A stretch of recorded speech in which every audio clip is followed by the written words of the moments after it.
نحمده ونصلي على رسوله الكريم اما بعد فاعوذ بالله من الشیطان الرجیم بسم اللہ الرحمن الرحیم۔ دوستو، سب سے پہلے رسول اللہ صلی اللہ علیہ وسلم کی بارگاہ بے کس پناہ میں درود پاکہ نذران عقیدت پیش کریں۔ پڑھیے اللہم صلی علی سیدنا مولانا محمد وعلی آل سیدنا مولانا محمد وبارک وسلم، صلاۃ و سلام علیکہ یا رسول اللہ۔ ناظرین و قائرین کرام، آج کی ویڈیو میں ہم بتائیں گے کہ اگر انسان کو کامل بھروسہ ہو تو جنگل میں بھی اللہ تعالیٰ من چاہا رزق عطا فرما دیتا ہے۔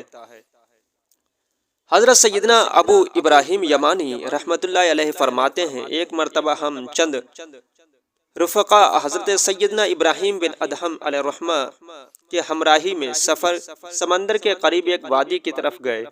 ہم سمندر کے کنارے کنارے چل رہے تھے کہ راستے میں ایک پہاڑ آیا۔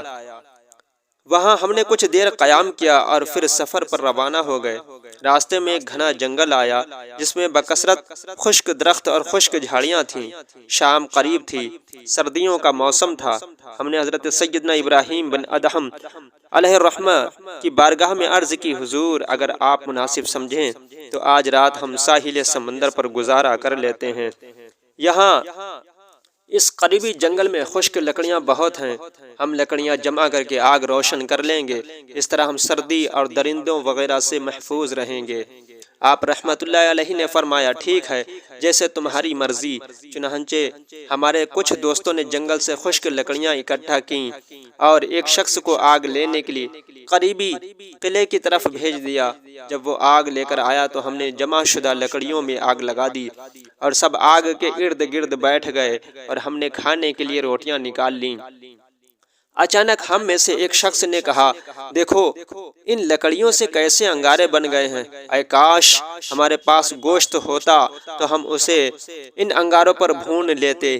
حضرت سیدنا ابراہیم ابن ادہم علیہ الرحمہ نے اس کی یہ بات سن لی اور فرمانے لگے، ہمارا پاک پروردگار عالم اس بات پر قادر ہے کہ تمہیں اس جنگل میں تازہ گوشت کھلائے۔ چنانچہ ابھی آپ رحمت اللہ تعالی علیہ یہ بات فرما ہی رہے تھے کہ اچانک ایک طرف سے شیر نمودار ہوا جو ایک فربہ ہرن کے پیچھے بھاگ رہا تھا۔ ہرن کا رخ ہماری ہی طرف تھا۔ جب ہرن ہم سے کچھ فاصلے پر رہ گیا تو شیر نے اس پر چھلانگ لگائی اور اس کی گردن پر شدید حملہ کیا جس سے وہ تڑپنے لگا۔ یہ دیکھ کر حضرت سیدنا ابراہیم ابن ادہم رحمت اللہ تعالی علیہ اٹھے اور اس ہرن کی طرف لپکے۔ آپ رحمت اللہ علیہ کو آتا دیکھ کر شیر ہرن کو چھوڑ کر پیچھے ہٹ گیا۔ آپ نے فرمایا، یہ رزق اللہ تعالیٰ نے ہمارے لیے بھیجا ہے۔ چنانچہ ہم نے ہرن کو ذبح کیا اور اس کا گوشت انگاروں پر بھون بھون کر کھاتے رہے اور شیر دور بیٹھا ہمیں دیکھتا رہا۔ اسی طرح ہماری ساری رات گزر گئی۔ سچ ہے کہ جو اس پاک ذات پر کامل یقین رکھتا ہے وہ کبھی مایوس نہیں ہوتا۔ اللہ تعالیٰ ہم سب کے آپ کو دنیا و آخرت کی بھلائیاں نصیب فرمائے۔ دوستو، آج کی ویڈیو آپ کو پسند آئی ہوگی، اگر پسند آئی تو لائک اور کمنٹ ضرور کریں۔ اللہ تعالیٰ آپ سب پر رحم و کرم اور فضل فرمائے۔ اللہ تعالیٰ آپ سب کو دکھ درد و پریشانی سے نجات عطا فرمائے۔